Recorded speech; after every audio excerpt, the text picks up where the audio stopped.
ಒಂದನೇ ತಿಮೋತಿ 1ನೇ ಅಧ್ಯಾಯ ಅದರ 18ನೇ ವಾಕ್ಯವನ್ನ ಯಾರಾದ್ರೂ ಒಬ್ರು ಓದ್ತೀರಾ? ಮಗನಾದ ತಿಮೋತಿಯನೇ, ನಿನ್ನ ವಿಷಯದಲ್ಲಿ. ಓಕೆ, ತಿಮೋತಿಗೆ ಸ್ವಲ್ಪ ಸೈಡ್ ಇಡೋಣ. ಏನ್ರಿ, ತಿಮೋತಿಗೆ ಈಗ ಸ್ವಲ್ಪ ಸೈಡಿಗೆ ಹಾಕೋಣ. ಈಗ ಅದನ್ನ ಓದೋ ವಿಧಾನ ಸ್ವಲ್ಪ ಚೇಂಜ್ ಮಾಡೋಣ. ಏನ್ ಓದ್ತೀರಾ? ನಿಮ್ಮ ಹೆಸರು ಹಾಕಿ ಓದ್ರಿ ಈಗ.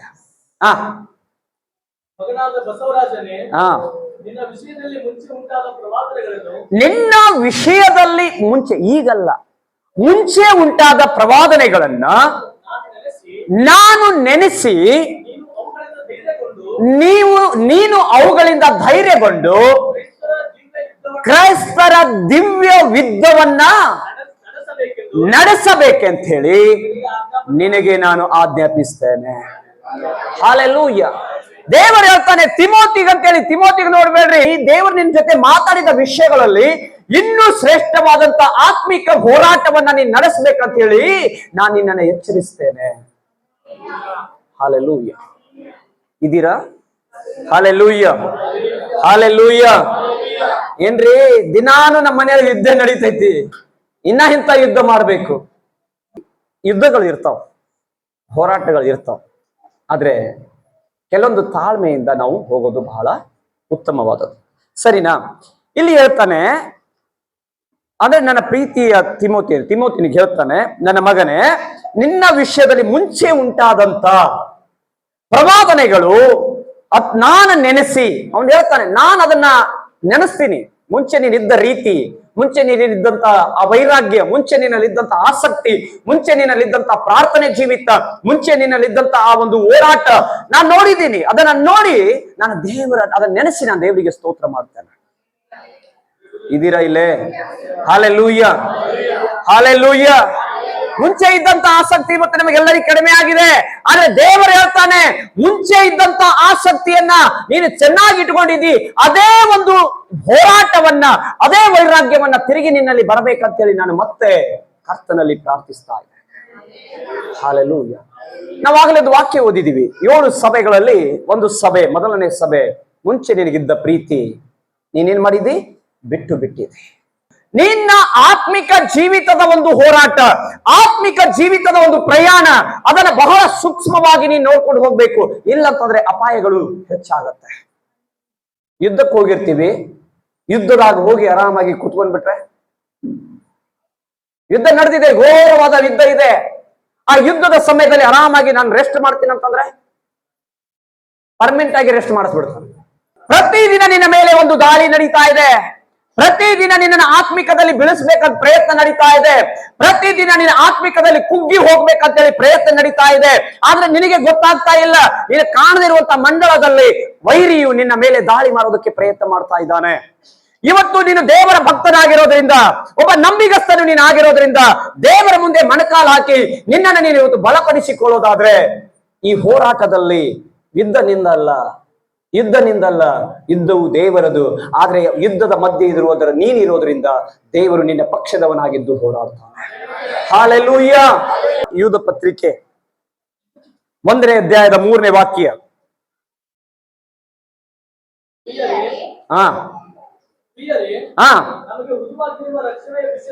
ಪ್ರಿಯರೇ, ನಮಗೆ ಹುದುವಾಗಿರುವಂತ ರಕ್ಷಣೆಯ ವಿಷಯದಲ್ಲಿ. ಎಲ್ಲ ರಕ್ಷಣೆಯಲ್ಲಿದ್ದೀರಾ? ರಕ್ಷಣೆ ಇದೆಯಾ ನಮಗೆ? ಹಲ್ಲೆಲೂಯ. ನಮಗೆ ಹುದುವಾಗಿರುವಂತ, ನಮಗೋಸ್ಕರವಾಗಿ ಇಡಲ್ಪಟ್ಟಂತ ರಕ್ಷಣೆ ವಿಷಯದಲ್ಲಿ ನಿಮಗೆ ನಾನು ಬರಿತಾ ಇದ್ದೇನೆ. ಹೇಗೆ ಬರಿತಾ ಇದ್ದೇನೆ ಅಂತಂದ್ರೆ, ಪೂರ್ಣ ಆಸಕ್ತಿಯಿಂದ ಬರಿತಾ ಇದ್ದೇನೆ. ಬಿಟ್ಟಿ ಬೇಸರಿಕೆಯಿಂದಲ್ಲ, ನಿನ್ನ ಮೇಲೆ ಒಂದು ಗಮನವಿಟ್ಟು ಬರಿತಾ ಇದ್ದೇನೆ. ನಿನ್ನ ಮುಂದಿನ ಭವಿಷ್ಯತನ ಇಟ್ಟು ನೋಡ್ತಾ ಇದ್ದೇನೆ. ನಿನ್ನ ಜೀವಿತದ ಒಂದು ಮಾರ್ಗವನ್ನ ಸಿದ್ಧ ಮಾಡಿ ಇದನ್ನು ನಿನ್ಗೋಸ್ಕರವಾಗಿ ನಾನು ಬರಿತಾ ಇದ್ದೇನೆ. ಪ್ರಯತ್ನ ಮಾಡುತ್ತಾ ಇದ್ದಾಗ ದೇವ ಜನರಿಗೆ ಯಾವುದು? ಶಾಶ್ವತವಾಗಿರುವಂತ ಒಂದೇ ಸಾರಿ ಒಪ್ಪಿಸಲ್ಪಟ್ಟ ನಂಬಿಕೆಯನ್ನ. ಹಲ್ಲೆಲೂಯ. ದೇವ ಜನರು ನಿಮ್ಮ ಪಕ್ಕದಲ್ಲಿ ಇದ್ದವ್ರಿಗೆ ಹೇಳ್ರಿ, ದೇವರು ನೀನು ಪ್ರತಿದಿನನೂ ಯುದ್ಧ ಮಾಡಬೇಕು. ಯಾವುದಕ್ಕಾಗಿ ಗೊತ್ತಾ? ನಂಬಿಕೆಯ ಮೂಲಕ ನಿನ್ನ ರಕ್ಷಣೆಯನ್ನು ಕಾಪಾಡಿಕೊಳ್ಳೋದಕ್ಕೆ. ವೈರಿ ನಿನ್ನನ್ನು ಹೇಗಾದ್ರೂ ಮಾಡಿ ಸೆರೆ ಹಿಡಿಬೇಕಂತ ಹೇಳಿ ಪ್ರಯತ್ನ ಮಾಡ್ತಾ ಇದ್ದಾನೆ. ಇವತ್ತು ನೀನು ಎಚ್ಚೆತ್ತುಕೊಳ್ಳೋದಾದ್ರೆ ಮುಂಚೆ ಇದ್ದಂತ ಪ್ರೀತಿ, ಆ ನಂಬಿಕೆ, ಆ ಪ್ರಾರ್ಥನೆ ಜೀವಿತ, ವಾಕ್ಯವನ್ನ ಧ್ಯಾನ ಮಾಡುವಂಥದ್ದು, ಉಪವಾಸ ಮಾಡುವಂಥದ್ದು, ಪ್ರಾರ್ಥನಾ ನಡಿಗೆಯನ್ನು ಮಾಡುವಂಥದ್ದು, ಮತ್ತೆ ನಿನ್ನ ಒಳಗಡೆ ಅದು ಹುಟ್ಟಿ ಬರೋದಾದ್ರೆ, ಮತ್ತೆ ಅದು ತಿರುಗಿ ರಿವರ್ಸ್ ಆಗಿ ಅದು ನಿನ್ನ ಒಳಗಡೆ ಅದು ಮತ್ತೆ ಬೆಳೆಯುವುದಕ್ಕೆ ಪ್ರಾರಂಭ ಮಾಡೋದಾದ್ರೆ, ಯುದ್ಧ ನೀನು ಮಾಡಬೇಡ. ನಿನ್ನ ಪರವಾಗಿ ದೇವರು ಯುದ್ಧ ಮಾಡ್ತಾನೆ. ನಿನ್ನ ಪರವಾಗಿ ದೇವರ ಯುದ್ಧ ಮಾಡ್ತಾನೆ. ಇದು ಆತ್ಮಿಕ ಯುದ್ಧ. ಓದೋಣ. ಅದನ್ನ ನಂಬಿಕೆಯನ್ನ ಕಾಪಾಡಿಕೊಳ್ಳುವುದಕ್ಕೆ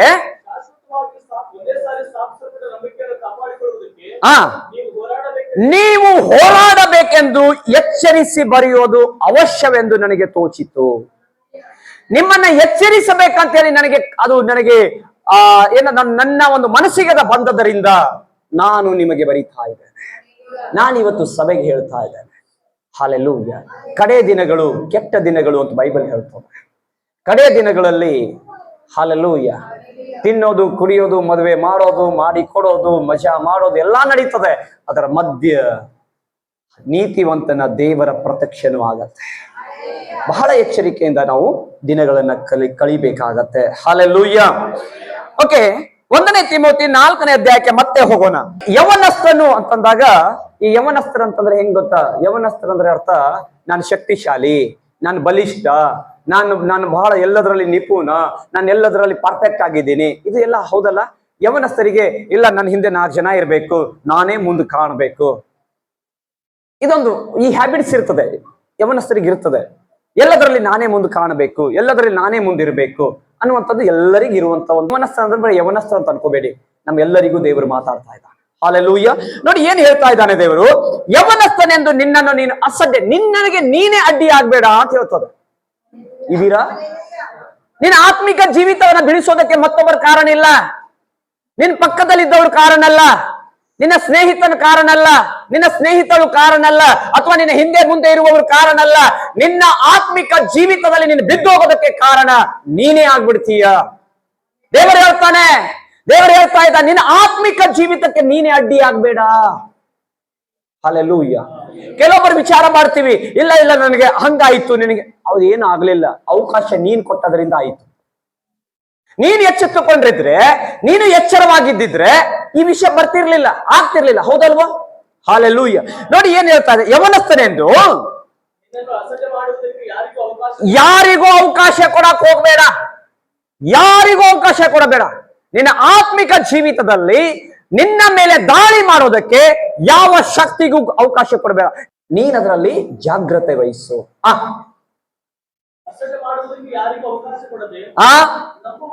ನಂಬುವವರಿಗೆ, ಪಕ್ಕದಲ್ಲಿದ್ದವ್ರಿಗೆ ಹೇಳ್ರಿ, ನೀ ನಂಬ್ತೀಯಲ್ಲ, ಆದ ಕಾರಣ ನಿನಗೆ ನನ್ನ ನಡೆಯಿಂದಲೂ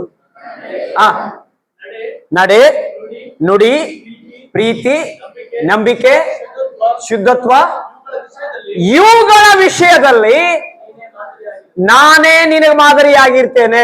ನಾನು ನನ್ನ ನಡೆ, ನನ್ನ ನುಡಿ, ನನ್ನ ಎಲ್ಲ ಹಾವಭಾವಗಳಲ್ಲಿ ನಾನೇ ನಿನಗೆ ಮೆಚ್ಚುಗೆ ಆಗುವಂಗೆ ನಾನು ಜೀವನ ಮಾಡ್ತಿರೋದು ಒಪ್ಪಂದ ಮಾಡೋದು.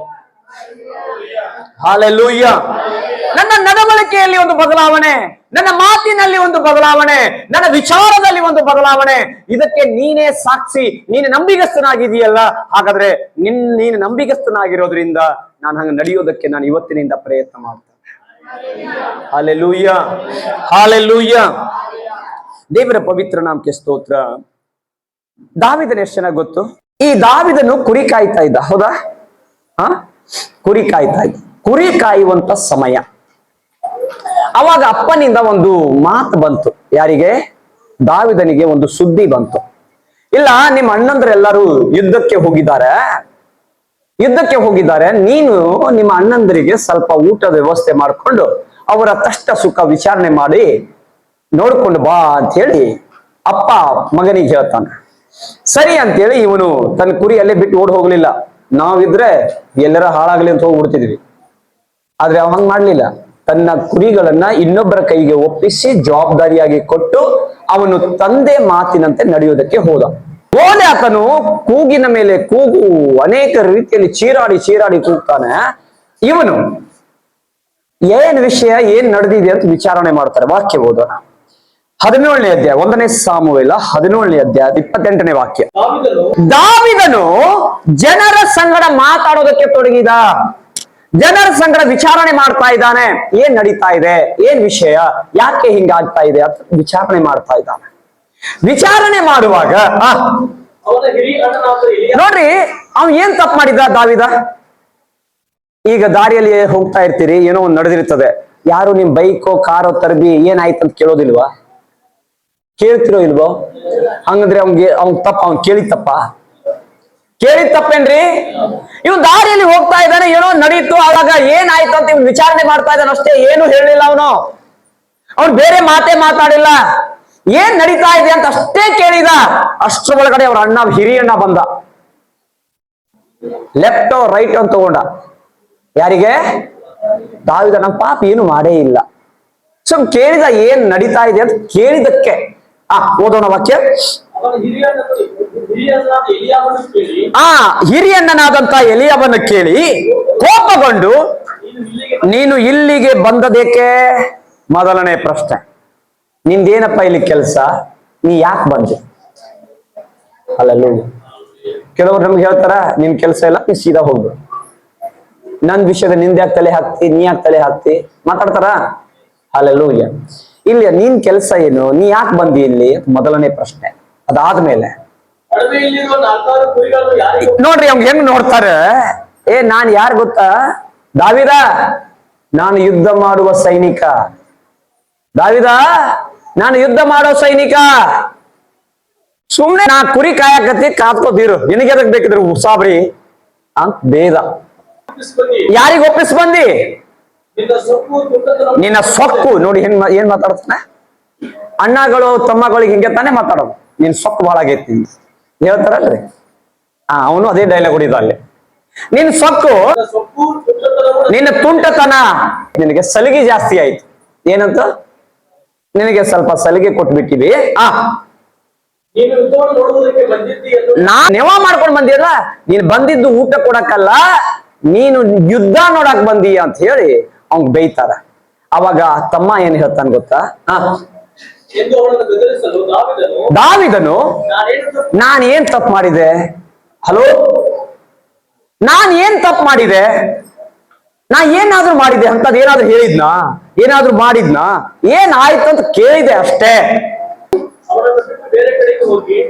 ನೋಡಿ, ಅವನನ್ನ ಬಿಟ್ಟು ಬೇರೆ ಕಡೆ. ಕೆಲವೊಂದ್ ಟೈಮ್ ಆತ್ಮಿಕ ಯುದ್ಧ ಮಾಡುವ ವ್ಯಕ್ತಿ ನಿನ್ನ ಬಗ್ಗೆ ಗೇಲಿ ಮಾಡೋರನ್ನ ಬಿಟ್ಟು ಬರಬೇಕು. ಆತ್ಮಿಕವಾಗಿ ಬೆಳಿಬೇಕಂತ ನಿನಗೆ ಆಸೆ ಇದ್ರೆ, ಆತ್ಮಿಕವಾಗಿ ನೀನು ಮುಂದೆ ಉನ್ನತಕ್ಕೆ ಬರ್ಬೇಕಂತ ಆಸೆ ಇದ್ರೆ, ನಿನ್ನನ್ನ ಗೇಲಿ ಮಾಡುವವರು, ನಿನ್ನ ಬಗ್ಗೆ ಚಾಷ್ಟಿ ಆಡುವವರು, ನಿನ್ನ ಬಗ್ಗೆ ಮೇಲು ಕೀಳು ಅನೇಕ ರೀತಿಯಲ್ಲಿ ಗೊಂದಲಕ್ಕೆ ಸಿಲುಕಿಸುವಂತ ವ್ಯಕ್ತಿಗಳು ಯಾರಾದ್ರೂ ಇದ್ರೆ ಅವರನ್ನ ಬಿಟ್ಟು ಸೈಡಿಗೆ ಬಾ. ನಿನ್ನ ಬಗ್ಗೆ ಅಲ್ಲ ಸಲ್ಲದ ಮಾತನಾಡಿ ಅವಮಾನಕ್ಕೆ ಗುರಿ ಮಾಡುವಂತ ವ್ಯಕ್ತಿಗಳು ಯಾರಾದ್ರೂ ಇರ್ಲಿ, ಅಥವಾ ಯಾವುದೇ ಪರಿಸ್ಥಿತಿ ಇರಲಿ, ಅದನ್ನ ಬಿಟ್ಟು ಹೊರಗಡೆ ಬಾ. ನಿನಗೋಸ್ಕರ ದೇವರು ಕಾಯ್ತಾ ಇದ್ದಾನೆ. ನಿನಗೋಸ್ಕರ ದೇವರು ಕಾಯ್ತಾ ಇದ್ದಾನೆ. ಅವಮಾನ ಮಾಡಿದವರನ್ನ ನಾಚಿಕೆ ಹುಟ್ಟಿಸುವ ಹಾಗೆ ನನ್ನ ದೇವರು ನಿನ್ನನ್ನು ಉಪಯೋಗ ಮಾಡ್ಲಿಕ್ಕಿದ್ದ. Hallelujah, hallelujah. ನೀನು ಯಾವ ಕೆಲಸಕ್ಕೆ ಬಾರದವನು, ನೀನು ನಿನ್ನ ತುಂಟಾಟ, ನಿನಗಿರುವಂತ ಅಂತ ಒಂದು ಬೇಜವಾಬ್ದಾರಿ ಕೆಲಸ ನಿನಗಿದೆ ಅಂತ ಹೇಳಿ ಬೇಗವರ ಮುಂದೆನೆ ತಲೆ ಎತ್ತಿ ನಿಲ್ಲುವ ಹಾಗೆ ದೇವರು ಮಾಡ್ತಾನೆ. ಅಲ್ಲಿಂದ ಮತ್ತೊಂದು ಕಡೆ ಹೋಗ್ತಾನೆ. ಮತ್ತೊಂದು ಕಡೆ ಹೋಗಿ ಮುಂದೆ ಮತ್ತೆ ಅವನು ಸುಮ್ಮನೆ ಇಲ್ಲ. ನೋಡಿ, ಸ್ವಲ್ಪ ವಿಚಾರ ಮಾಡಿ. ಹಲ್ಲೆಲೂಯಾ. ಒಂದು ಕಡೆ ಅವನ ಆತ್ಮಿಕ ಜೀವಿತ ಬೆಳವಣಿಗೆ ಅಡ್ಡಿ ಆಯ್ತು. ಅವನ ಬಲ ಸಾಮರ್ಥ್ಯ ಅವನು ಯಾರನ್ನು ತೋರಿಸ್ಕೊಳ್ಳೋದಕ್ಕೆ ಅಡ್ಡಿ ಆಯ್ತು. ಅವಾಗ ಅವನ ಸವಾಸ ಬಿಟ್ಟು ಮತ್ತೊಬ್ಬರ ಕಡೆಗೆ ಹೋಗ್ತಾನೆ, ಇನ್ನೊಂದು ಕಡೆಗೆ ಹೋಗ್ತಾನೆ. ಅವನಲ್ಲೇ ಅದೇ ಕೆಲಸ ಮಾಡಿದ್ದು. ಮತ್ತೆ ವಿಚಾರಣೆ ಮಾಡ್ತಾನೆ. ನೋಡ್ರಿ, ಓದೋಣ.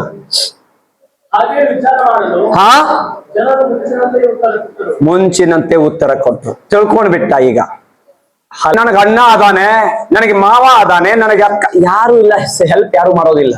ಆದ್ರೆ ಜನ ಹೋಗಿ ರಾಜನಿಗೆ ಹೇಳ್ತಾ ಇದ್ದಾರೆ, ಗಮನ ಕೊಟ್ಟು ಕೇಳು. ನಿನ್ನವರು ಅನ್ನವರು ನಿನಗೆ ತುಳಿತಾರೆ, ಆದ್ರೆ ನೀನು ವಿಚಾರಣೆ ಮಾಡಿ ಅವರನ್ನ ಆತ್ಮಿಕದಲ್ಲಿ ನೋಡುವಂತ ವ್ಯಕ್ತಿಗಳಾದ್ರೆ ಅವರೇ ನಿನ್ನನ್ನು ಬೆಳೆಸ್ತಾರೆ. ದಾವಿದ ಹೋಗ್ಲಿಲ್ಲ ರಾಜನ ಕಡೆಯಲ್ಲಿ, ಜನರು ಹೋಗಿ ತಿಳಿಸ್ತಾರೆ, ಹಿಂಗೆ ಒಬ್ರು ದಾವಿದನಿದ್ದಾನೆ, ಹಿಂಗ್ ವಿಚಾರಣೆ ಮಾಡ್ತಾ ಇದ್ದಾನೆ, ಹಿಂಗೆಲ್ಲ ನಡೀತಾ ಇದೆ ಅಂತ ಹೇಳುವಾಗ ಈಗ ರಾಜ ನೋಡ ತಿಳಿಸಿದ್ರು. ಹಲ್ಲೆಲೂಯಾ. ರಾಜ ಅವನಿಗೆ ಕರ ಕಳಿಸ್ತಾನೆ. ದಾವಿದ ಹೋಗಿ ರಾಜನಿಗೆ ಹೇಳ್ತಾನೆ, ಅಲ್ಲಿ ಒಬ್ಬ ಕೂಗ್ತಾ ಇದ್ದಾನಲ್ಲ ಫಿಲಿಷ್ಟಿಯವನಿಗೆ ಭಯ ಪಡಬೇಡ್ರಿ. ಯಾರು ಹೇಳ್ತಾನೆ? ಸಣ್ಣ ಬಾಲಕ ಹೇಳ್ತಾನೆ, ಆ ವೈರಿ ಇದಾನಲ್ಲ ನನ್ನ ಮೇಲೆ ನಮ್ಮ ಮೇಲೆ ದಾಳಿ ಮಾಡಿ ಇವತ್ತು ನಮ್ಮನ್ನ ಅಡಗಿಸಿ ಕುಂದಿರ್ಸ್ಯಾನಲ್ಲ, ಆ ವ್ಯಕ್ತಿಗೆ ಭಯ ಪಡಬೇಡ್ರಿ, ಅವನನ್ನ ನಾನ್ ನೋಡ್ಕೋತೀನಿ. ಹಲ್ಲೆಲೂಯಾ. ಅವನನ್ನ ನಾನ್ ನೋಡ್ಕೋತೀನಿ ಅಂತ ಹೇಳ್ತಾನೆ. ಮುಂದೆ ನೋಡಿ ವಾಕ್ಯ ಓದೋಣ. ನಿನ್ನ ಸೇವಕನಾದ ನಾನು ಹೋಗಿ ಅವನೊಂದಿಗೆ ಯುದ್ಧ ಮಾಡುವೆನು. ಹಲ್ಲೆಲೂಯಾ. ಈ ಮಾತು ರಾಜನಿಗೂ ತಮಾಷೆ ಅನಿಸ್ಬಿಡ್ತು. ಈ ಮಾತು ಯಾರಿಗೆ ತಮಾಷೆ ಅನಿಸ್ಬಿಡ್ತು. ಏನಾದ್ರೂ ಹೇಳಕ್ ಹೋದ್ರೆ ಕೆಲವೊಬ್ರು ಗೇಲಿ ಮಾಡ್ತಾರೆ. ದೊಡ್ಡ ಭಕ್ತ ಆಗ್ಬಿಟ್ಟ ಇವು, ದೊಡ್ಡ ಪ್ರಾರ್ಥನೆ ವೀರ ಆಗ್ಬಿಟ್ಟ, ದೊಡ್ಡ ಆರಾಧನೆ ವೀರ ಆಗ್ಬಿಟ್ಟ, ದೊಡ್ಡದು ಆಗ್ಬಿಟ್ಟ. ಹಲ್ಲೆಲೂಯಾ. ಹಿಂಗ್ ಮಾತಾಡ್ತಾರ. ಹಿಂಗೆ ನಡೆದಿದ್ದೀವನೀಗ. ಹಲ್ಲೆಲೂಯಾ. ಅವಾಗ ಸ್ವಲ್ಪ ಅವನಿಗೆ ಒಂದ್ ರೀತಿಯಲ್ಲಿ ನೋಡ್ತಾನೆ, ತಮ್ಮ ನೀನ್ ಸಣ್ಣವನು, ಅವನು ಚಿಕ್ಕವನಾಗಿದ್ದಾಗಲಿಂದಲೇ ಅವನು ಯುದ್ಧ ಮಾಡ್ತಾ ಬಂದಿದ್ದಾನೆ, ಚಿಕ್ಕ ಪ್ರಾಯದಿಂದ ಯುದ್ಧ ಮಾಡ್ತಾ ಬಂದಿದ್ದಾನೆ. ನೀನು ಅವನ ಜೊತೆ ಹೋರಾಟ ಮಾಡೋದಕ್ಕೆ, ಯುದ್ಧ ಮಾಡೋದಕ್ಕೆ ಅದು ಅಸಾಧ್ಯ ಆಗುವಂತದ್ದು ಕಾಣ್ತಾ ಇದೆ ಅಂತ ಹೇಳ್ತಾನೆ. ಆಗ ದಾವಿದನು ಅವನಿಗೆ, ನನ್ನ ಮೂರ್ತಿ ನೋಡ್ತಾ ಇದ್ದೀ ರಾಜ, ನನ್ನ ಕೀರ್ತಿ ನೋಡಿಲ್ಲ ನೀನು, ಆದ್ರೆ ನನ್ನ ಹಿನ್ನೆಲೆ ನಿನಗೆ ಗೊತ್ತಿಲ್ಲ ರಾಜ. ಸ್ವಲ್ಪ ಒಂದು ಸಣ್ಣದೊಂದು ಝುಳುಕ್ ಕೊಡ್ತೀನಿ ನೋಡಿ. ಹೆಂಗ್ ಗೊತ್ತಾ ರಾಜ? ಕುರಿಗಳನ್ನ ಕಾಯಕ್ಕಂತ ಅಡವಿಗೆ ಹೋಗ್ತಾ ಇದ್ದೇನಾ, ಅವಾಗ ಸಿಂಹಗಳು ಕರಡಿಗಳು ಬಂದು ನನ್ನ ಕುರಿಗಳನ್ನ ಹಿಡ್ಕೊಂಡು ಹೋಗ್ತಾ ಇದ್ವು. ನಾನ್ ಬಿಡ್ತಿದ್ನೇನು? ಅದರ ಹಿಂದೆ ಹೋಗಿ ಅದರ ಏನದು ಕುತ್ತಿಗೆ ಹಿಡಿದು, ಹಲ್ಲೆಲೂಯಾ, ಹಿಡಿದು ನೆಲಕ್ಕೆ ಬಿಡೋದು, ಬಾಯಿಗೆ ಕೈ ಹಾಕಿ ಶೀಳ್ ಬಿಡ್ತಾ ಇದ್ದೆ ಅಂತ ತಕ್ಷಣ ಈ ರಾಜನಿಗೆ ಲೈಟೇ ಹತ್ತು ಬಿಡ್ತು. ಹಲ್ಲೆಲೂಯಾ. ಈ ವ್ಯಕ್ತಿ ಏನೋ ಬೇರೆ ಫೇಶಿಯಲ್ ಕಾಣ್ತಾ ಇದ್ದಾನೆ. ಕೆಲವೊಂದು ಗೊತ್ತ, ನಮ್ ಬಲ ಗೊತ್ತಿರಲ್ಲ ಕೆಲವೊಬ್ಬರಿಗೆ. ನೀನು ನೋಡ್ಕೋತೀನಿ, ಅವನ್ ನಮಗ್ ಹೇಳ್ತಾನೆ, ನಮ್ಮ ಮೂರ್ತಿ ನೋಡಿ ಹೇಳ್ತಾನೆ, ಹಿಂದೆ ನೋಡಿ. Hallelujah, hallelujah, hallelujah. ಕೆಲವೊಬ್ಬರು ಹೇಳ್ತಾರೆ ನೀನು ಉದ್ಧಾರ ಆಗಲ್ಲ, ನಾಶವಾಗ್ಬಿಡ್ತೀಯ, ಹಾಳಾಗ್ಬಿಡ್ತೀಯ.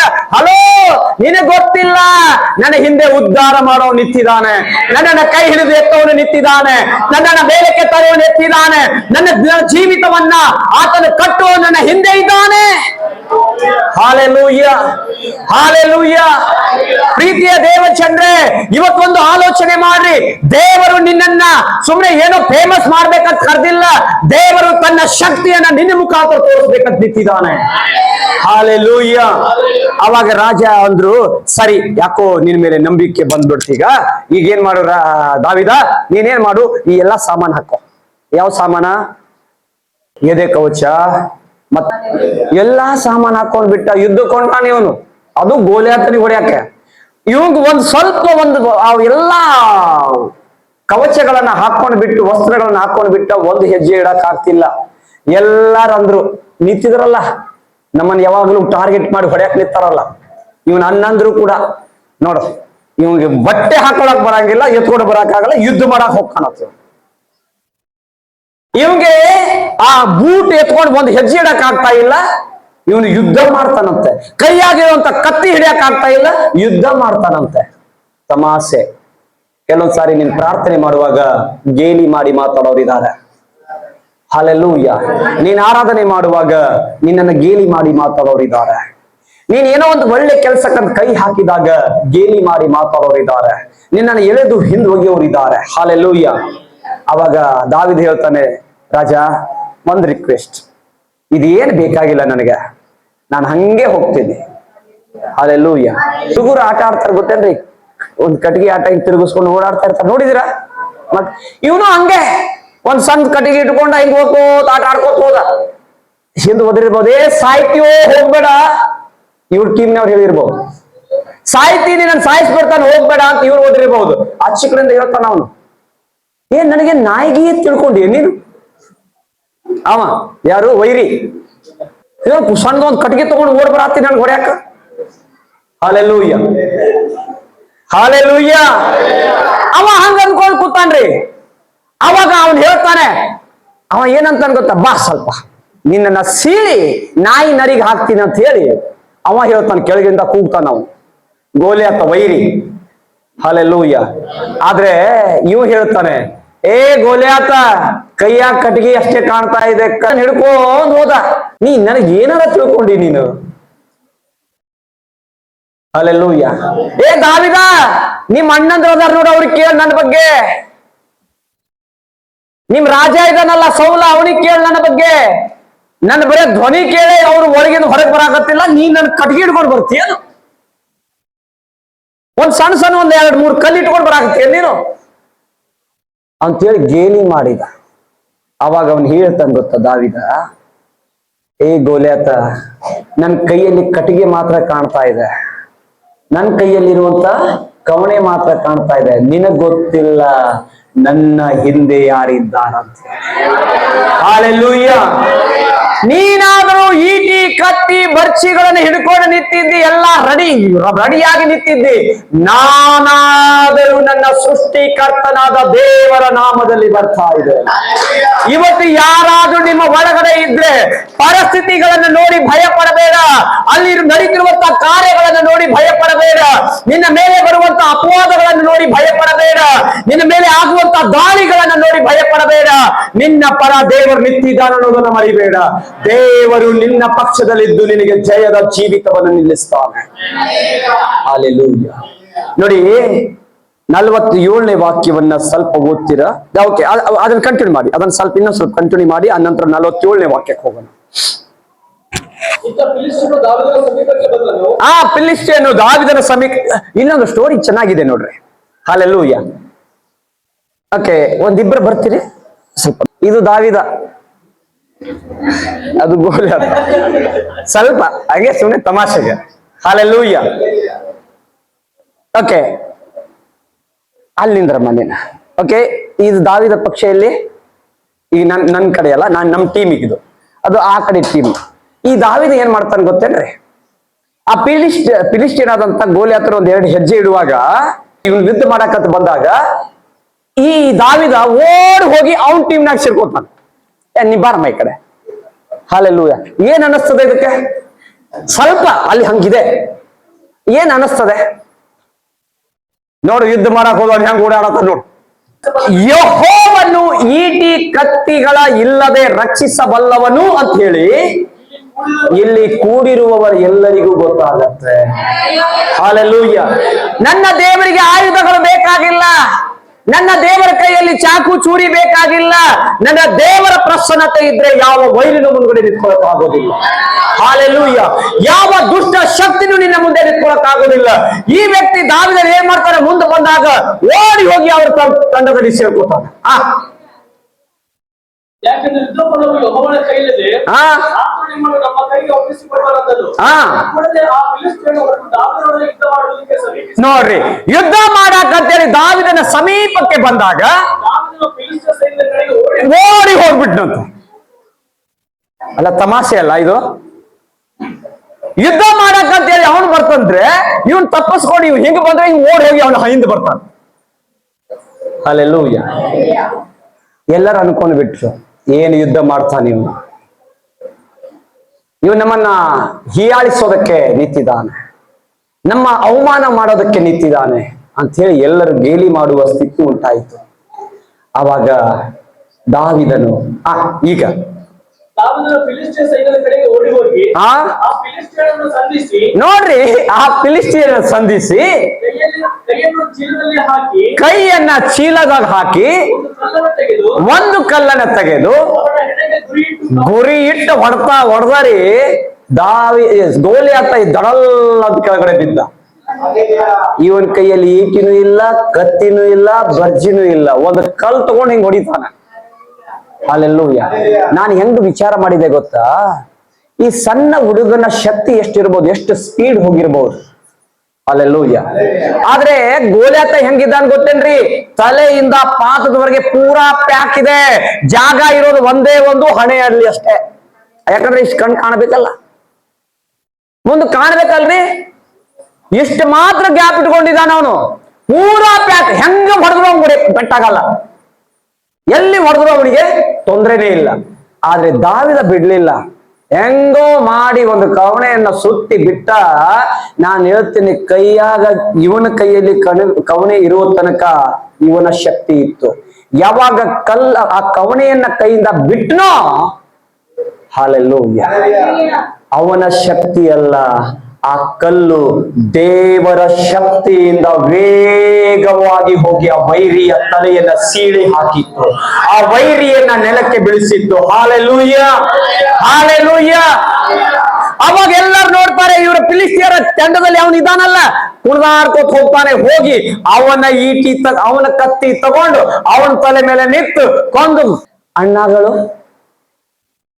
ತುಂಟಾಟ ಮಾಡಕ್ ಬಂದಿಯೇನ್ ನೀನು ಅಂತ ಬೇದವರ ಮುಂದೆ ಸನ್ಮಾನದ ಕಾರ್ಯ ಪ್ರಾರಂಭವಾಯಿತು. ಅಲ್ಲಿ ಅನೇಕ ದಿನಗಳಿಂದ ಗುಹೆಯನ್ನ ಸೇರಿದಂತ ಸೈನ್ಯ ಇವತ್ತು ಹೊರಗಡೆ ಬಂದು ತಲೆ ಎತ್ತಿ ನಿಲ್ಲೋದಕ್ಕೆ ಕಾರಣ ಯಾವುದಂತಂದ್ರೆ ಒಬ್ಬ ಅಭಿಷಕ್ತ ದಾವಿದ. ಹಾಗಾದ್ರೆ ಒಬ್ಬ ಅಭಿಷಕ್ತ ದಾವಿದನ ಬಲದನ್ನ ಹೊಂದಿಕೊಳ್ಳೋರು ಯಾರಾದ್ರೂ ಇದ್ರೆ ದೇವರಿಗೊಂದು ಸ್ತೋತ್ರ ಮಾಡೋಣ. Hallelujah, hallelujah. ದೇವರು ನಂಬಿಗಸ್ತನು.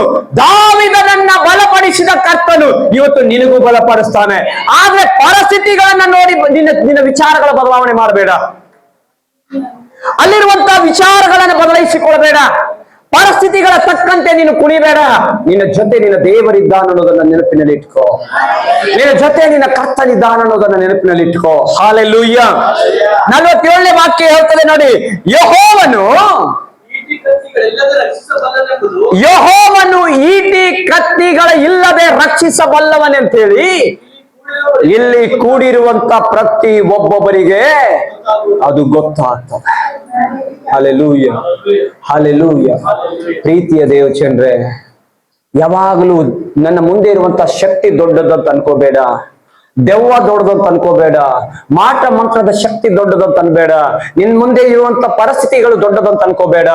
ಎಲ್ಲವನ್ನ ಮಿಗಿಲಾಗಿಟ್ಟು ನನ್ನ ದೇವರು ದೊಡ್ಡವನಾಗಿದ್ದಾನಂತ ಹೇಳಿ ನೀನು ಯಾವಾಗ ಅನ್ಕೊಳ್ತೀಯೋ ಅವಾಗಲೇ ಜಯದ ಸಂಕೇತ, ಜಯದ ಸ್ವರವು ನಿನ್ನ ಕಿವಿಗೆ ಬೀಳುವಂತದಾಗುತ್ತೆ. 1ನೇ ಕೊರಿಂಥಕ್ಕೆ ಹೋಗೋದಾದ್ರೆ 9ನೇ ಅಧ್ಯಾಯ 24ನೇ ವಾಕ್ಯ, ಒಬ್ಬನೇ ಮಾತ್ರ ಬಿರುದನ್ನು ಹೊಂದ್ತಾನೆ ಅನ್ನೋದನ್ನ ನೆನಪಿಗೆ ಇಟ್ಕೊಳ್ಳಿ. ಅಂದ್ರೆ ನೀನ್ ವಿಚಾರ ಮಾಡಬೇಡ, ನಾನೇ ಗೆಲ್ತೀನಿ ಅಂತ ಫಸ್ಟ್ ನಿನ್ ಕಲ್ಪನೆ ಹೊರಗೆ ಹಾಕು. ಆದ್ರೆ ಪ್ರಯಾಸ ಊಟವನ್ನ ಚೆನ್ನಾಗಿ ಓಡೋದಾದ್ರೆ ಬಹುಮಾನ ನಿನಗೆ ತಪ್ಪಿದ್ದಲ್ಲ. ಕೆಲವೊಂದ್ ಸಾರಿ ನಾನು ಗೆದ್ದೇ ಬಿಡ್ತೀನಿ ಅಂತ ಓಡಬೇಡ, ಸೋಲು ಕೂಡ ಬಂದು ಬಿಡಬಹುದು. ಹಲ್ಲೆಲೂಯಾ. ಕೆಲವೊಂದು ಪರಿಸ್ಥಿತಿಗಳು ಇವತ್ತೆಲ್ಲ ಚೆನ್ನಾಗಿ ಕಾಣ್ತಾ ಇದೆ, ಚೆನ್ನಾಗಿದೆ, ಎಲ್ಲ ಚೆನ್ನಾಗಿದೆ, ಎಲ್ಲ ಪರಿಸ್ಥಿತಿಗಳು ನೋಡಿ ಬಹಳ ಖುಷಿ, ಬಹಳ ಸಂತೋಷ, ಎಲ್ಲವೂ ಎಂಜಾಯ್ ಆಗಿ ನಡೀತದೆ. ಆದ್ರೆ ಒಂದು ಸತ್ಯ ಹೇಳ್ತಾನೆ ತಿಳ್ಕೊಳ್ಳಿ, ದೇವರನ್ನ ಬಿಟ್ಟು ನೀನ್ ಯಾವುದನ್ನ ಹೆಚ್ಚು ಪ್ರೀತಿ ಮಾಡ್ತೀಯೋ ಅದು ನಿನ್ನ ಕೈ ಜಾರಿ ಹೋಗುವಂತ ಸ್ಥಿತಿನೂ ಬರಬಹುದು. ಆಲೋಚನೆ ಮಾಡ್ಕೊಳ್ಳಿ. ದೇವರನ್ನ ಬಿಟ್ಟು ಹೆಚ್ಚು ಯಾವುದನ್ನ ಪ್ರೀತಿಸ್ತೀಯೋ ಅದು ನಿನ್ ಕೈ ಜಾರಿ, ಅದು ಯಾರೇ ಆಗಿರ್ಬೋದು, ಎಂಥದೇ ಆಗಿರ್ಬೋದು, ನಮ್ ಕೈ ಜಾರಿ ಹೋಗ್ಬೋದು.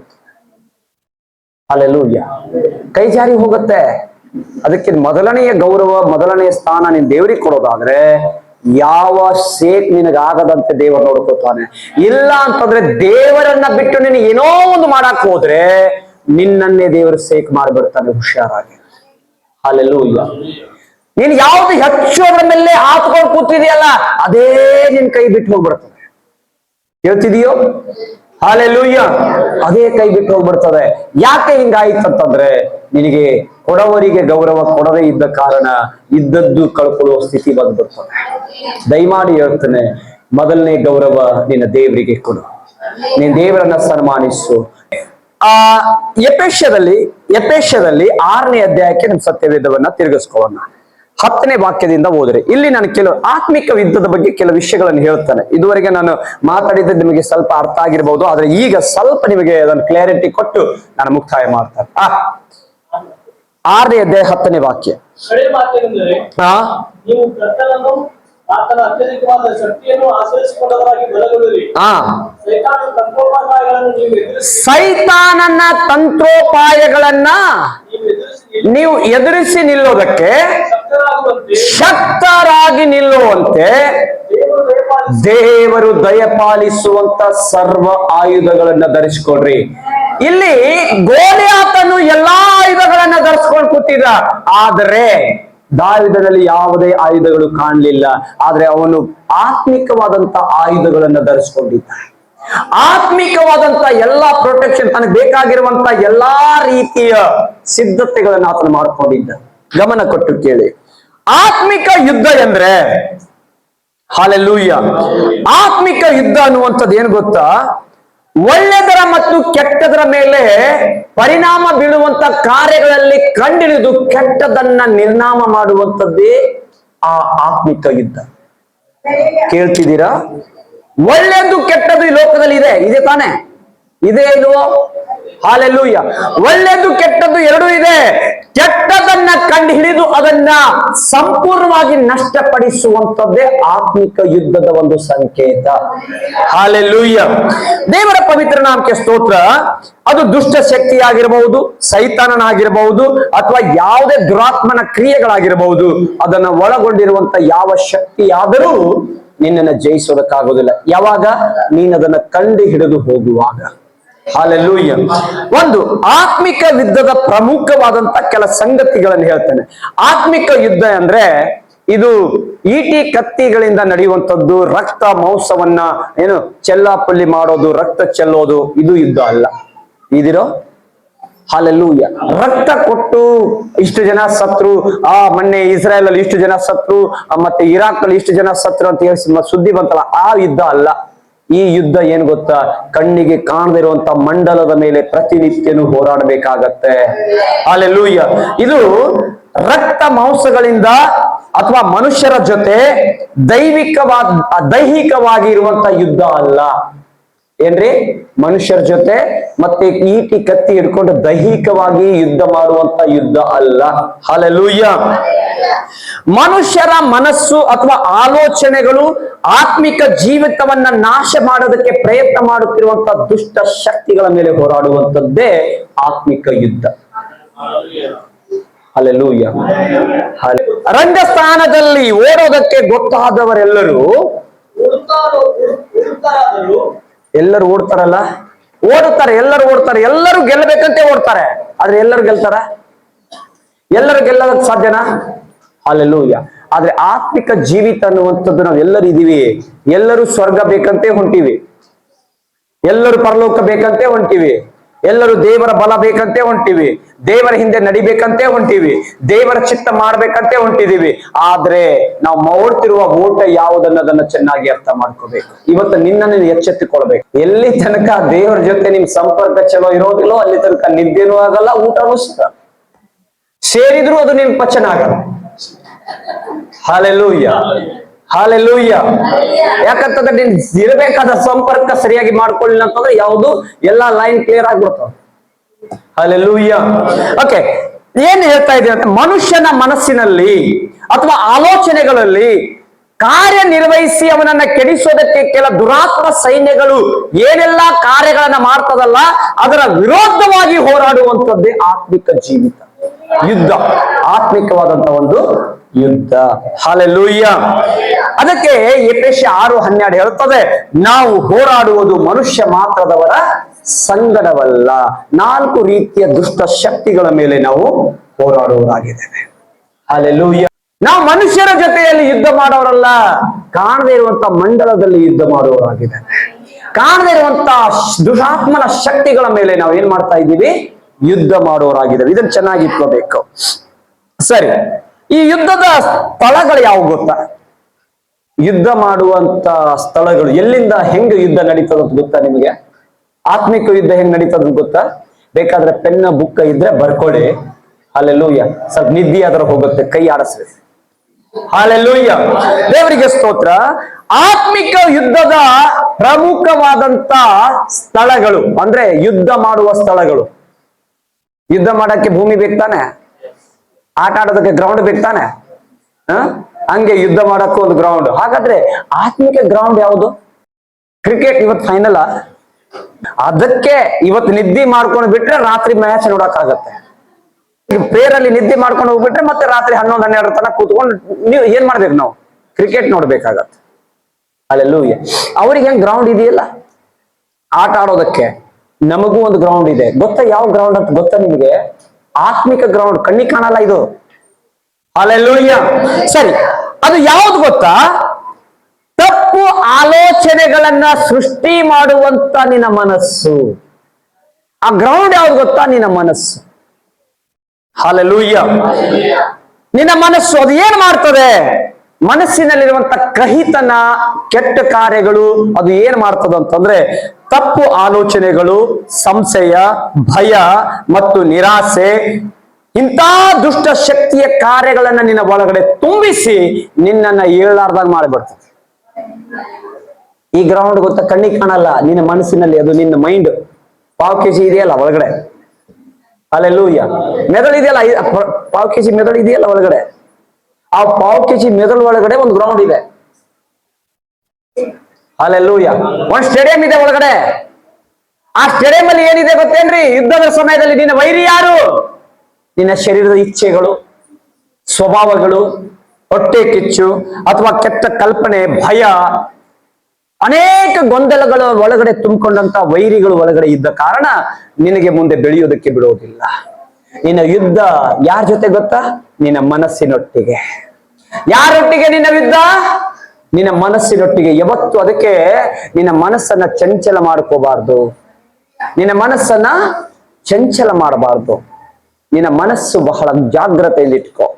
ಮನಸ್ಸನ್ನುವಂಥದ್ದು ದೊಡ್ಡ ಒಂದು ನಿನಗೆ ನಷ್ಟ ತರುವಂತ ಒಂದು ಸಂಗತಿ. ಮನಸ್ಸಿಗೆ ತಕ್ಕಂತೆ ಓಡಿ ಹೋಗಿ ನಾಳೆ ಸೋಲನ್ನು ಅನುಭವಿಸಿ ಅಯ್ಯೋ ದೇವರೇ ಅಂತಂದ್ರೆ ದೇವರು ಹೇಳ್ತಾನೆ, ಅಲೇ ನಾಚಿಗೆಟ್ಟವನೇ. ಹಲ್ಲೆಲೂಯ್ಯ. ಏನ್ ಹೇಳ್ತಾರೆ ದೇವರು? ಹಲ್ಲೆಲೂಯ್ಯ.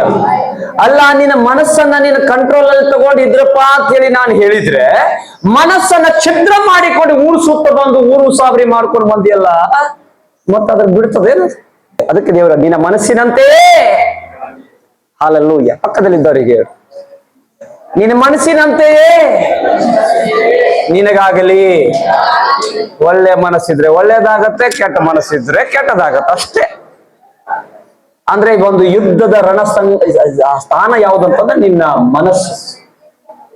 ಹಲ್ಲೆಲೂಯ್ಯ. ಇವತ್ತು ನಾನು ಮನ್ಯಾಗಾದೀನ್ರಿ, ಒಂದು 2 ತಾಸು ಪ್ರಾರ್ಥನೆ ಮಾಡ್ಬೇಕಂತ ತೀರ್ಮಾನ ಮಾಡಿರ್ತೀವಿ. 2 ತಾಸಿನ ಪ್ರಾರ್ಥನೆ 10 ಗಂಟೆಗೆ ಸ್ಟಾರ್ಟ್ ಮಾಡ್ಬೇಕಂತ ವಿಚಾರ. 10ಕ್ಕೆ 5 ನಿಮಿಷ ಕಡಿಮೆ ಇರ್ತದ, ಫ್ರೆಂಡ್ ಬಂದ್ಬಿಡ್ತಾನ. ನನಗೊಬ್ಬ ಫ್ರೆಂಡ್ ಬಂದ್ಬಿಡ್ತಾನೆ. ಅವಾಗ ಅವನು 10 ನಿಮಿಷ ನಿಂದ್ರೆ ಹೋಗಕತ್, ಇನ್ನೊಂದು 5 ನಿಮಿಷ, ಇನ್ನೊಂದು 5. ಆ ಟೈಮೇ ಹೋಯ್ತು. ಆ ನಂತರ ಅಯ್ಯೋ ಆಯ್ತು. ಯಾರು ಮಾಡ್ಕೊಂಡಿತ್ತು? ಅದನ್ನ ಮಾಡ್ಕೊಂಡಿದ್ದು ಯಾರು? ಮಾತು ಕೊಟ್ಟಿದ್ದು ಯಾರು? ತಪ್ಪಿದ್ ಯಾರು? ಅದನ್ನ ಚೆನ್ನಾಗಿ ತಲೆಲಿಟ್ಕೋ. ಇವತ್ತು ನಾವು ನಿಂತ್ಕೊಂಡು ಪ್ರಸಂಗ ಮಾಡಿಬಿಡ್ತೀವಿ, ಏನೋ ಹೇಳ್ಬಿಡ್ತೀವಿ, ಅದಲ್ಲ. ಆದ್ರೆ ಯಾರು ದೇವರ ಆತ್ಮನಿಂದ ತುಂಬಲ್ಪಟ್ಟು ಕಾರ್ಯನಿರ್ವಹಿಸ್ತಾರೋ ಅವರಿಗೆ ಮಾತ್ರ ಇದು ಅರ್ಥ ಆಗತ್ತೆ. ಹಲ್ಲೆಲೂಯ್ಯ. ಹಲ್ಲೆಲೂಯ್ಯ. ಅಂತ ಭಕ್ತರಿದ್ರೆ, ಸ್ವಾಮಿ ನಾವು ನಿಮ್ಮನ್ನ ಬಿಟ್ಟು ಎಲ್ಲಿ ಹೋಗೋಣ? ಜೀವದ ವಾಕ್ಯಗಳು ನಿಮ್ಮಲ್ಲಿ ಉಂಟಲ್ಲ ಅಂತ ಪೇತ್ರ ಹೇಳಿದ ಹಾಗೆ ಹೇಳುವಂತವ್ರು ಯಾರಾದ್ರೂ ಇದ್ರೆ ದೇವರಿಗೊಂದು ಸ್ತೋತ್ರ ಮಾಡ. ಹಲ್ಲೆಲೂಯ್ಯ. ಈ ಪಕ್ಕದಲ್ಲಿದ್ದವ್ರಿಗೆ ಹೇಳ್ರಿ, ನನಗೆ ಮನಸ್ಸಿದೆ, ನನ್ನ ಮನಸ್ಸಿನಂತೆಯೇ ನನ್ನ ದೇವರು ಆಶೀರ್ವದಿಸ್ತಾನೆ. ಒಳ್ಳೇದಾದ್ರೂ ಕಾರಣ ನಾನೇ, ಕೆಟ್ಟದಾದ್ರೂ ಕಾರಣ ನಾನೇ. ಇದು ರಣರಂಗದಲ್ಲಿ ನಡೆಯುವ ಯುದ್ಧ, ಮನಸ್ಸಿನ ಯುದ್ಧ. ಹಲ್ಲೆಲೂಯ್ಯ. ಮನಸ್ಸು ಸರಿ ಇಲ್ಲ ಅಂತಂದ್ರೆ ಅವನ ಜೀವನನೇ ಸರಿ ಇಲ್ಲ ಅಂತ ಅರ್ಥ. ಅವತ್ತು ಊಟ ಸೇರಲ್ಲ, ನಿದ್ದೆ ಆಗಲ್ಲ, ಏನಾಗಲ್ಲ, ಯಾಕಂದ್ರೆ ಮನಸ್ಸೇ ಸರಿ ಇಲ್ಲ. ಹಲ್ಲೆಲೂಯ್ಯ. ಯುದ್ಧದ ಗ್ರೌಂಡ್ ಚೆನ್ನಾಗಿಟ್ಕೋ. ಯುದ್ಧದ ಗ್ರೌಂಡ್ ಚೆನ್ನಾಗಿಟ್ಕೋ. ಹಲ್ಲೆಲೂಯ್ಯ. ವೈರಿಗಳನ್ನ ಕಂಡು ಹಿಡಿದು ನಷ್ಟಪಡಿಸೋದಕ್ಕೆ ಅದು ನಿನಗೆ ಅನುಕೂಲವಾಗತ್ತೆ. ಯುದ್ಧದ ಗ್ರೌಂಡ್ ಕ್ಲೀನ್ ಆಗಿಲ್ಲ ಅಂತಂದ್ರೆ ಯಾವ್ದಾದ್ರು ಕಂಟಿ ಪಕ್ಕದಲ್ಲಿ ಇದ್ದುಕೊಂಡು ಶೂಟ್ ಮಾಡಿಬಿಡ್ತಾರೆ, ಹುಷಾರಾಗಿ. ಹಲ್ಲೆಲೂಯ್ಯ. ಹಲ್ಲೆಲೂಯ್ಯ. ಎರಡನೇದಾಗಿ ಯುದ್ಧದ ಒಂದು ಸ್ಥಳ ಯಾವುದು ಅಂತಂದ್ರೆ ನಿನ್ನ ಶರೀರ. ಎರಡನೇ ಸ್ಥಳ ಯಾವುದು? ಒಂದು ಮನಸ್ಸು, ಎರಡನೇದು ಶರೀರ. ಶರೀರ ಹೇಳ್ತದೆ ಹಲ್ಲೆಲೂಯ, ಇನ್ನೊಂದು 5 ನಿಮಿಷ ಬೆಳಿಗ್ಗೆ 5 ಗಂಟೆ ಪ್ರೇಯರ್ ಅಲ್ಲ, 5 ಗಂಟೆ ಅಲ್ಲಾರಾಮ್ ಹೊಡಿತೆ, ಅಲ್ಲಾರಾಮ್ ಸುಮ್ಕೊಂಡ್ರು.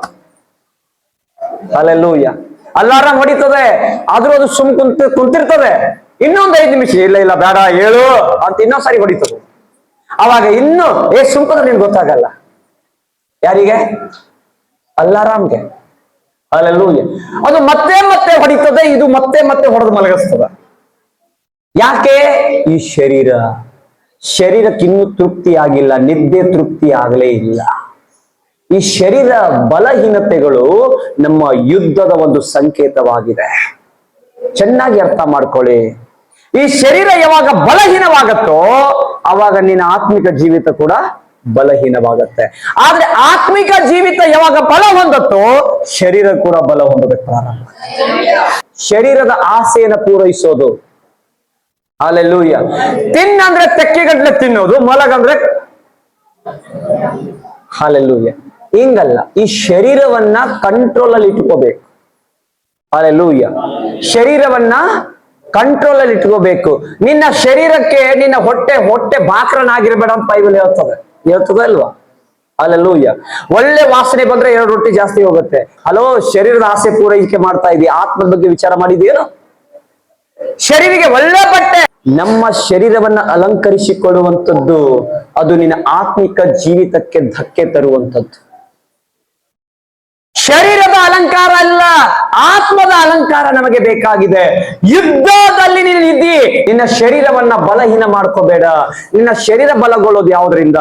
ಯೇಸು ಸ್ವಾಮಿ ಹೇಳ್ತಾನೆ, ಸ್ವಾಮಿ ಆತ್ಮವಾದ್ರೂ ಸಿದ್ಧವಾಗಿದೆ, ಆದ್ರೆ ಶರೀರಕ್ಕೆ ಯುದ್ಧಕ್ಕೆ ಹೊಂಟಿನಪ್ಪ ತಂದೆ, ಯುದ್ಧಕ್ಕೆ ಹೊಂಟಿದ್ದೀನಿ. ಶಿಲ್ಬೆ ಮರಣವಾದ್ರೂ ಪರವಾಗಿಲ್ಲ, ಸಹಿಸ್ಕೊಳ್ತೀನಿ. ಆದ್ರೆ ಏನಾಗ್ತಾ ಇದೆ ಗೊತ್ತಾ? ಆತ್ಮ ಏನೋ ರೆಡಿಯಾಗಿ ಹೊಂಟಿದೆ, ಶರೀರಕ್ಕೆ ಬಲನೇ ಸಾಲ್ತಾ ಇಲ್ಲ. ಆ ಯುದ್ಧದಲ್ಲಿ ಹೋಗೋದಕ್ಕೆ ಶರೀರ ಒಪ್ತಾ ಇಲ್ಲ ದೇವ್ರೆ ಅಂತ ಹೇಳ್ತಾನೆ. ಅವಾಗ ಮೊಣಕಾಲ್ ಹಾಕಿ ಪ್ರಾರ್ಥನೆ ಮಾಡಿದಾಗ ಇಬ್ಬರು ಬಂದು ಬಲಪಡಿಸಿದ್ರ. ಹಲ್ಲೆಲೂಯ. ಹಾಗಾದ್ರೆ ನಿನ್ನ ಶರೀರ ಬಲ ಹೊಂದಬೇಕಾದ್ರೆ ನೀನು ಕರ್ತನ ಮುಂದೆ ಮೊಣಕಾಲು ಹಾಕಲೇಬೇಕು. ಯುದ್ಧದಲ್ಲಿ ಜಯ ಕಾಣಬೇಕಾ? ಶರೀರದ ಇಚ್ಛೆಗಳನ್ನ ಸಾಯಿಸಬೇಕಾ? ಹಾಗಾದ್ರೆ ನೀನು ಕರ್ತನ ಮುಂದೆ ಮೊಣಕಾಲು ಹಾಕು. ಆ ಶರೀರವನ್ನ ಮತ್ತೆ ದೇವರು ನಿನ್ನನ್ನು ನಿಲ್ಲಿಸಿ ದೇವರ ಚಿತ್ತ ಮಾಡುವ ಹಾಗೆ ನಿನ್ನ ಶರೀರವನ್ನು ಉಪಯೋಗಿಸ್ಕೊಳ್ತಾನೆ. ಎರಡನೇ ಯುದ್ಧದ ರಣರಂಗ ಯಾವ್ದಂತಂದ್ರೆ ನಿನ್ನ ಶರೀರ. ಕಣ್ಣಿನ ಆಸೆ. ಈ ಅಕ್ಕಗಳಿಗೆ ಒಂದ್ ಏನ್ ಗೊತ್ತಾ, ಬರೀ ಹೂ ನೋಡಿದ್ರೆ ಸಾಕು, ಬೇರೆ ಎಲ್ಲ ಬಂಗಾರ ಆಮೇಲೆ ಬಿಡ್ರಿ, ಬರೇ ಸಣ್ಣದೊಂದು ಹೂ ನೋಡಿದ್ರೆ ಸಾಕು, ಪೂರಾ ಮನಸ್ಸಲ್ಲೇ. ಇದು ಶರೀರದ ಇಚ್ಛೆಗಳು. ಯಾಕಂತಂದ್ರೆ ಅದರ ಒಳಗಡೆ ತೊಡಗಿಸಿಕೊಳ್ಳುವಂಥದ್ದು ನನ್ನ ಆತ್ಮಿಕ ಜೀವಿತಕ್ಕೆ ಧಕ್ಕೆ ಆಗತ್ತೆ. ಆತ್ಮಿಕವಾಗಿ ತನ್ನನ್ನು ತಾನು ತಗ್ಗಿಸ್ಕೊಳ್ತಾನೆ, ಅವನು ತನ್ನನ್ನು ತಾನು ಸರಿ ಮಾಡ್ಕೊಳ್ತಾನೆ. ಮೂರನೇದಾಗಿ ಲೋಕ. ಇದು ಕಾಣ್ತಾ ಇದೆಯಲ್ಲ, ಈ ಪ್ರಪಂಚ ಮೂರನೇದಾಗಿ ಏನಂತ ತೋರಿಸ್ಕೊಡ್ತದೆ? ಲೋಕದ ಲಾಭ, ಹಣ, ಸನ್ಮಾನ, ಗೌರವ. ನನ್ ಮನೆತನ ಎಂತದ್ದು ಗೊತ್ತೇನು? ಅಲ್ಲೆಲ್ಲೂ ಉಪ್ಪಿನಕಾಯಿ ಹಾಕಿ ಮನೆತನ ತಗೊಂಡು ಏನ್ ಮಾಡ್ಬೇಕು? ನನ್ನ ಮನೆತನ ಎಂತದ್ದು? ನಮ್ ಬ್ಯಾಕ್ಗ್ರೌಂಡ್, ನಿನ್ ಬ್ಯಾಕ್ಗ್ರೌಂಡ್ ಎಲ್ಲ ಕಟ್ ಮಾಡಿ ಉಪ್ಪಿನಕಾಯಿ ಹಾಕು, ಯಾವುದಕ್ಕೂ ಉಪಯೋಗ ಇಲ್ಲ. ಲೋಕದಲ್ಲಿ ನಾನು ದೊಡ್ಡದಾಗಿ ಬೆಳಿಬೇಕು, ಏನೋ ಒಂದು ನಾನು ಮಾಡಬೇಕು, ಸಾಧನೆ ಮಾಡಬೇಕು, ಲೋಕದ ಆಸೆ, ಸಂಸ್ಕೃತಿ, ಸಂಪ್ರದಾಯಗಳು. ಹಾಲೆಲೂಯ. ಅಂತ ಕಾರ್ಯಗಳು, ಆಕರ್ಷಣೆ. ಇನ್ನೊಬ್ಬರು ನೋಡಿ ಜೀವನ ಮಾಡಬಾರ್ದು. ಲೋಕದಿಂದ ಅವನು ಫೇಮಸ್ ಆದ್ರೆ ಅವನ ಜೊತೆ ನಾನು ಫೇಮಸ್ ಆಗಕತ್ ಹೋಗ್ಬೇಡ. ಫೇಮಸ್ ಅಲ್ಲ, ನಾಶ ಆಗ್ತಿ ಅಷ್ಟೇ. ಕರ್ತನ ಮುಂದೆ ನೀನು ತಗ್ಗಿಸ್ಕೊಂಡಡಿ. ನಾಲ್ಕನೇದಾಗಿ ಹಾಲೆಲೂಯ, ಆತ್ಮಿಕ ಯುದ್ಧದ 4ನೇ ಆಯುಧ ಯಾವುದಂತಂದ್ರೆ ಎಫೆಸ 6ನೇ ಅಧ್ಯಾಯದ ಆಯುಧಗಳು. ಸತ್ಯ ಎಂಬ ನಡಕಟ್ಟನ್ನ ಕಟ್ಟಿಕೋ, ನೀತಿ ಎಂಬ ವಜ್ರ ಕವಚವನ್ನ ಧರಿಸಿಕೋ, ಸಮಾಧಾನ ಎಂಬ ಸುವಾರ್ತೆ ಎಂಬ ಶುದ್ಧ ಕೆರೆಗಳನ್ನ ಮೆಟ್ಟಿ. ಹೌದಲ್ವಾ? ಹಲ್ಲೆಲೂಯ. ಇದನ್ನ ಯಾವಾಗ ನೀನು ಇಟ್ಕೊಂಡು ಹೋಗ್ತೀಯೋ ಅದಕ್ಕೆ ತಳ ಯಾವುದು ಅಂತಂದ್ರೆ ಪ್ರಾರ್ಥನೆನೆ. ಅದಕ್ಕೆ ತಳ ಯಾವುದು? ಪ್ರಾರ್ಥನೆ. ಹಾಗಾದ್ರೆ ನಿನ್ ಜೀವಿತದಲ್ಲಿ ಪ್ರಾರ್ಥನೆ ಜೀವಿತ. ಅದಕ್ಕೆ ನಾನು ಮುಂಚೆ ಇದ್ದಂತ ಪ್ರೀತಿ ನೀನು ಕಳ್ಕೊಂಡು ಬಿಟ್ಟಿದ್ದಿ. ಆತ್ಮಿಕ ಯುದ್ಧದಲ್ಲಿ ಮುಂಚೆ ಇದ್ದಂತ ಆಸಕ್ತಿ ಎಲ್ಲ ಕಳ್ಕೊಂಡು ಕೂತಿದ್ದೀವಿ. ಹಲ್ಲೆಲೂಯ. ನಿಮ್ಗೆಲ್ಲರಿಗೂ ಒಂದೊಂದು ಹಿಸ್ಟ್ರಿ ಇದೆ, ಹೇಳ. ಒಂದೊಂದು ದಿನ ಕಣ್ಣೀರಿಟ್ಟು ಪ್ರಾರ್ಥನೆ ಮಾಡಿದ ದಿನಗಳಿದಾವ.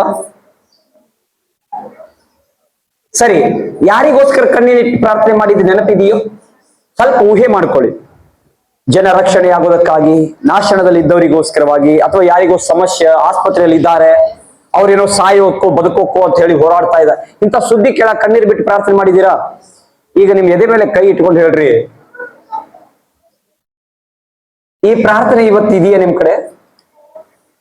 ಯಾರೋ ಆಸ್ಪತ್ರೆಯಲ್ಲಿ ಬಹಳ ಅಯ್ಯೋ ಹಂಗಾಗ್ಬಾರ್ದಾಗಿತ್ತು ಅಷ್ಟೇ, ಒಂದು ಸ್ತೋತ್ರ ಇಲ್ಲ, ಒಂದು ಪ್ರೇಸ್ ನೋಡಿಲ್ಲ, ಬಾಯಾಗ ಒಂದು ಏನು ಮಾತು ಬರಲ್ಲ. ಹೇಗೆ ನಾವು ಆತ್ಮಿಕ ಯುದ್ಧ ಮಾಡಕ್ಕಾಗತ್ತೆ? ಸ್ವಲ್ಪ ಆಲೋಚನೆ ಮಾಡಿ. ಊಟ ಬಿಟ್ಟು ಹತ್ತಿದ್ದು ಗೊತ್ತು, ಆದ್ರೆ ಈಗೆಲ್ಲ ದೇವರ ಕೊಟ್ಟ ಮೇಲೆ ಅದನ್ನ ಮರ್ತು ಬಿಟ್ರೆ ಹೇಗಿರ್ತದೆ? ಹಲ್ಲೆಲೂಯಾ. ಆಲೋಚನೆ ಮಾಡಿ ಪ್ಲೀಸ್.